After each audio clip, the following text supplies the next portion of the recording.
Well, yeah. Good evening, everyone. It's still this evening. I'm just in. It's 9:45, and yeah, I'm just trying to still get my head around that game today, and not just that game today, but a lot of the games that I've recently either been to or watched. And I said way back in August after the MK Dons result. In fact, I was actually sitting on these stairs, bizarrely, and I said after that I was a bit worried about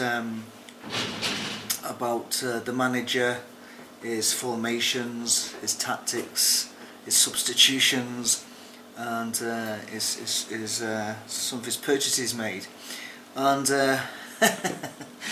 now we're into the first game of the year, and needless to say, I'm even more worried now than I was back then. I've put some things up on Facebook saying is Van Gaal turning into the new David Moyes, and a lot of people saying, "Oh, don't talk rubbish, don't talk, you can't be saying things like that. It's just nonsense." But I've just came in to find out that obviously I just listened to their post-match thingies of just heard what Neville had to say, because obviously you don't get to hear what people say when you're at the match.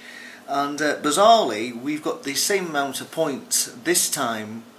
We've got the same amount of points now than we had this time last year. So you tell me if there's been an improvement. If we've got the same amount of points that we had this time last year with David Moyes, and of course David Moyes, didn't go out and spend the amount of money that Van Gaal has spent. He spent like, was it 150 million or something.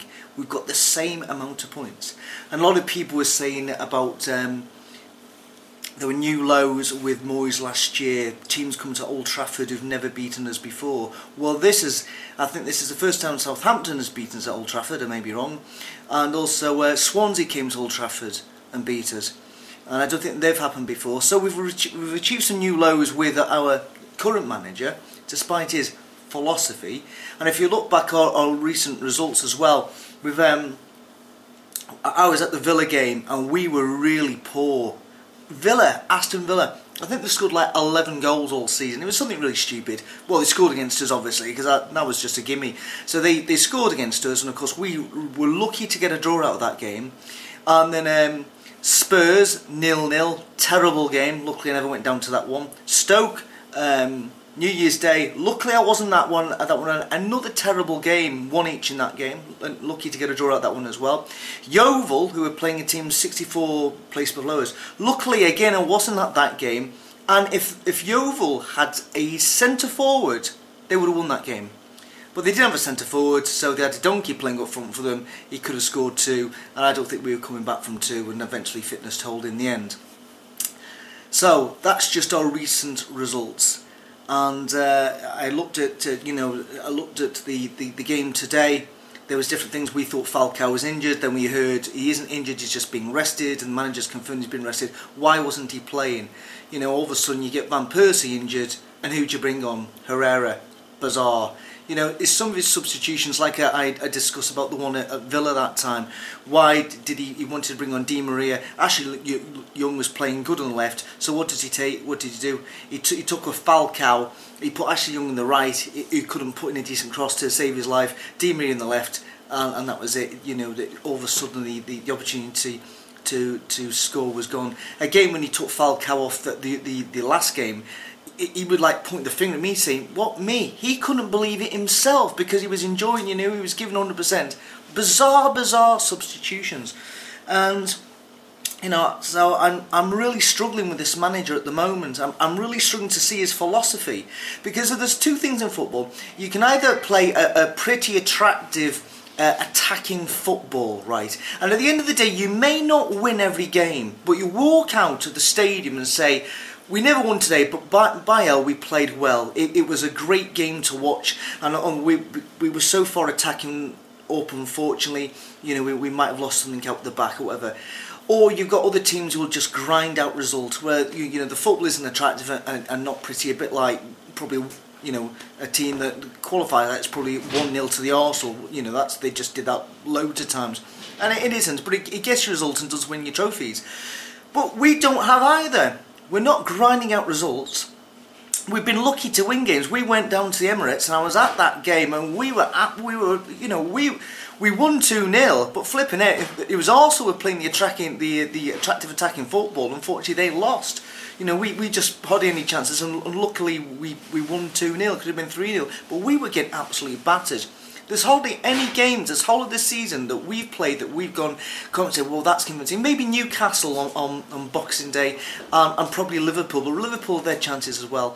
We've just not been convincing. We haven't been playing attractive football, and it's a real worry whether this current manager can make it at United in this league, because many managers, foreign managers, have come to the Premiership and can't do it. And other managers from Britain, of course, British managers haven't been able to manage it in the Premiership, gone abroad and can do it abroad and things abroad. So what does that tell you?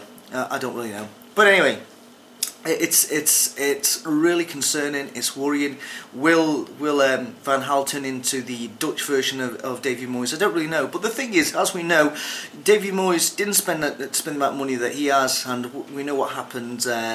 Last year, everybody was going on about David Moyes has destroyed the team, done this and done that, tactically inept, you know, flipping stupid formations, wacky substitutions, doesn't have a clue that the team isn't playing attractive attacking football. And 1 year later, different manager, and it's exactly the same. Poor results, not attractive football, but spend a load of money.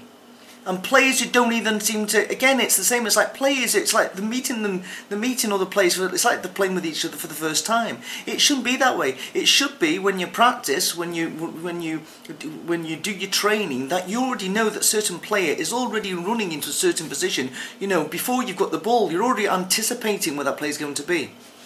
That's the way it should be. It's not like that. And it's because he's chopping and changing. I'm sure if De Gea wasn't a goalie, you'd already been playing in different areas of the pitch. But obviously he says, sorry boss, I'm the goalie, I've got to stay in goals. Seems everybody else seems to be playing all over the bloody place. Just today, even when it comes down to bad tactics, bad positional play, played out of position obviously, at the end of the day it's quite simple. You pass the round thing that's usually white and black to another man who's wearing the same colour shirt as you, you know, on the floor or slightly curved in the air, and then you try and get the round thing in between the three posts in the air, trying to avoid the big guy with the gloves who can stop the ball with his hands. And unfortunately, we just seem to not even be able to put forward a 10-foot pass, and all our crossing seems to be going straight to the big guy with the big gloves who can catch the ball. None of them seem to be onto our players. So yeah, again, you've got to blame. A lot of the responsibility has to go to the manager. But again, some of those players, you know, individually, when you look at those players today, would you give any of those players, if you had to mark them on their individual merits of out of 5, what would you give them? You know, would any of them be 3 even? It was just rubbish. It was just awful to watch, and we've just been watching it, you know, time and time again. There's nothing at the moment which is leaving me with any sense of optimism. It's like I'm thinking, if he doesn't know what he's doing, God help the rest of us. So there we go. We are back to the stage again, and I don't know what to say. I think obviously we can't let the manager go. We've got to see him through to see whether he can get his philosophy right. But it's now, you know, it may be only a matter of time. If results start going the wrong way, that we'll get what we got with Moyes last year, where you get the Van Gaal out brigade. You know, and making the people in charge of the club's decision for them to get rid of him. I'm hoping his philosophy does work. I'm hoping that what I'm saying here, that I've got it all wrong. But I'm looking at this, I'm looking at the results, I'm looking at what I'm seeing, and what I'm paying, and what I'm spending a lot of time to go and see. To me, is not attractive football. He's not stirring the fire in my belly whatsoever.